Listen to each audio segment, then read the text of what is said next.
प्रिय विद्यार्थियों, good morning. आज हम कक्षा 7 विषय सामाजिक विज्ञान वर्कशीट नंबर 14 को कर रहे हैं और हमारा जो टॉपिक है वो है समानता। प्यारे बच्चों, ये फ़ोटो आप देख रहे हैं, ये डॉक्टर भीमराव अंबेडकर की फ़ोटो है। अब उनका एक कथन है, उसके बारे में जानेंगे उन्होंने क्या कहा है। अपने आत्मसम्मान को दांव पर लगाकर जीवित रहना अशोभनीय है। आत्मसम्मान जीवन का सबसे जरूरी हिस्सा है। इसके बिना व्यक्ति नगण्य है अर्थात नंगा है। आत्मसम्मान के साथ जीवन बिताने के लिए व्यक्ति को कठिनाइयों पर विजय प्राप्त करनी होती है।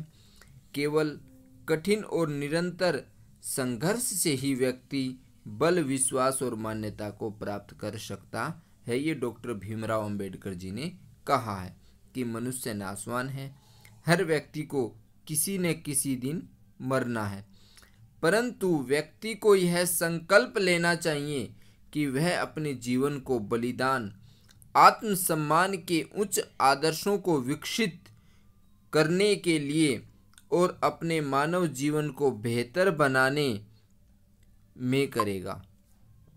किसी साहसी व्यक्ति व के लिए आत्मसम्मान रहित जीवन जीने से अधिक शोभनीय और कुछ भी नहीं है। कहने का मतलब है कि अपने सम्मान से समझौता नहीं करना है। ये कह रहे कि संघर्षों में अपना जीवन बिताना है, निरंतर संघर्ष करना है और आत्मसम्मान को दांव पे लगाकर जीवन जीना बिल्कुल अशोभनीय है। ये डॉक्टर भीमराव अंबेडकर जी ने हमें संदेश दिया है। अब समानता स्थापित करने के लिए भारतीय संविधान के कुछ प्रावधान, जैसे कानून की दृष्टि में हर व्यक्ति समान है। ये समानता स्थापित करने के संविधान में कुछ प्रावधान दिए गए, जिनमें फर्स्ट नंबर ये, किसी भी व्यक्ति के साथ उसके धर्म, जाति, वंश, जन्म स्थान एवं लिंग के आधार पर भेदभाव नहीं किया जा सकता। हम किसी से भेदभाव नहीं कर सकते समाज के अंदर, हमारे लिए सब समान है। सभी व्यक्ति सार्वजनिक स्थलों का उपयोग कर सकते हैं। अस्पृश्यता का उन्मूलन किया गया है, अर्थात किसी के साथ छुआछूत का जो भेदभाव चलता है उसको हटा दिया गया है कि संविधान के अनुसार उसको कोई अनुमति नहीं है कि कोई व्यक्ति किसी से छुआछूत करे, क्योंकि कानून की नज़र में हर व्यक्ति समान है। शासन ने संविधान द्वारा मान्य किए गए समानता के अधिकारों को दो तरह से लागू किया है। कैसे कैसे किया है? पहला कानून के द्वारा, दूसरा सरकार की योजना व कार्यक्रमों द्वारा। एक तो कानून की नज़र में सब समान है, कानून बना दिया। दूसरा है फिर योजनाएं और कार्यक्रम चलाए सरकार ने। सुविधाहीन समाजों की मदद करके भारत, अर्थात जिनके पास सुविधा नहीं है उन लोगों की मदद की। भारत में अनेक ऐसे कानून हैं जो व्यक्ति के समान व्यवहार प्राप्त करने के अधिकारों की रक्षा करते हैं। कानून के साथ साथ सरकार ने उन समुदायों के साथ सैकड़ों वर्षों तक असमानता का व्यवहार हुआ, उनका जीवन सुधारने के लिए अनेक कार्यक्रम और योजनाएं भी लागू की हैं। यह योजनाएं यह सुनिश्चित करने के लिए चलाई गई हैं कि जिन लोगों को अतीत अर्थात भूतकाल में अवसर नहीं मिले आगे बढ़ने के, अब उन्हें जो है अधिक से अधिक अवसर प्राप्त हों, इसलिए सरकार ने उनके लिए कल्याणकारी योजनाएं शुरू की हैं। अब एक हमारी जैसे है मध्याह्न भोजन व्यवस्था, ये भी एक कार्यक्रम है। इस कार्यक्रम के अंतर्गत सभी सरकारी प्राथमिक स्कूलों के बच्चों को दोपहर का भोजन स्कूलों द्वारा दिया जाता है।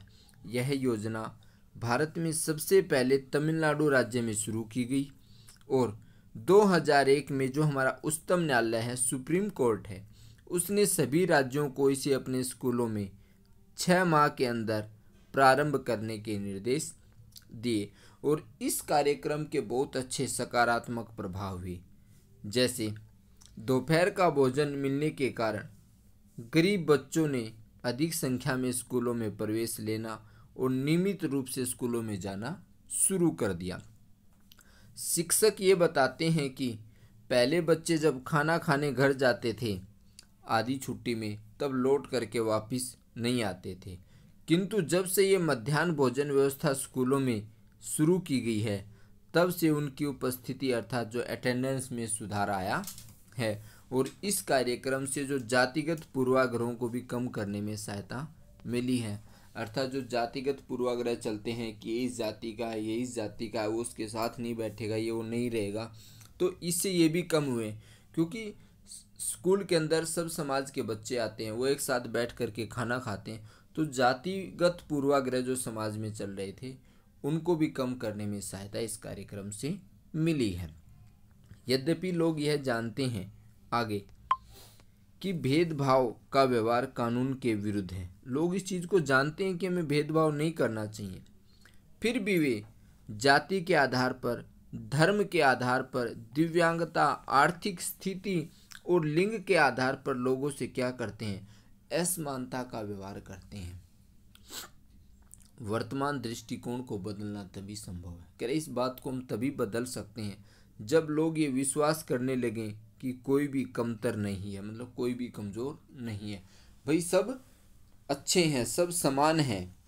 कह रहे ये तभी संभव होगा जब लोग अपने आप में मानने लग जाएं, अपनी धारणा को बदल लें, तब ये जो भेदभाव समाज के अंदर चल रहा है ये सब समाप्त हो जाएगा और हर व्यक्ति सम्मानजनक व्यवहार का अधिकारी है। मिलना चाहिए, छोटे से लेकर बड़े तक हर व्यक्ति सम्मान का अधिकारी है। प्रजातंत्रीय समाज में समानता स्थापित करना एक सतत संघर्ष है। सतत का मतलब निरंतर चलने वाला संघर्ष है, क्योंकि प्रजातंत्र है, यहाँ पर हमें सब लोगों की सुननी पड़ती है और जिसमें विभिन्न व्यक्ति और समाजों का सहयोग होना जरूरी है। अर्थात समानता तभी संभव है जब समाज के सारे लोग इसमें सहयोग दें। अब हमारा प्रश्न नंबर 1, समानता के लिए भारतीय संविधान में किए गए प्रावधानों का उल्लेख कीजिए। तो प्यारे बच्चों, ये आपकी हल की वर्कशीट है और आपने यदि चैनल को सब्सक्राइब नहीं किया तो आप चैनल को सब्सक्राइब करें, लाइक करें और अपने दोस्तों को भी शेयर करें। अब हमारा प्रश्न नंबर 1 है, समानता के लिए भारतीय संविधान में किए गए प्रावधानों का उल्लेख कीजिए। कानून की दृष्टि में हर व्यक्ति समान है। किसी भी व्यक्ति के साथ उसके धर्म, जाति, वंश, जन्म स्थान एवं लिंग के आधार पर भेदभाव नहीं किया जा सकता। सभी व्यक्ति सार्वजनिक स्थानों का उपयोग कर सकते हैं। अस्पृश्यता अर्थात छुआछूत का उन्मूलन किया गया। उन्मूलन मतलब हटाया गया है, समाप्त किया गया है। प्रश्न नंबर 2, मध्याह्न भोजन व्यवस्था किस प्रकार समानता लाने में सहायक हुई है, वर्णन कीजिए। प्यारे बच्चों, मध्याह्न भोजन व्यवस्था से जो जातिगत पूर्वाग्रह जो समाज में चल रहे थे उनको कम करने में सहायता मिली है, क्योंकि समाज के हर वर्ग के बच्चे विद्यालय में पढ़ते हैं, एक साथ बैठ करके खाना खाते हैं, तो इससे जातिगत पूर्वाग्रह बहुत कम हुए हैं और समानता भी लोगों में लाने में सहायक सिद्ध हुआ है यह कार्यक्रम।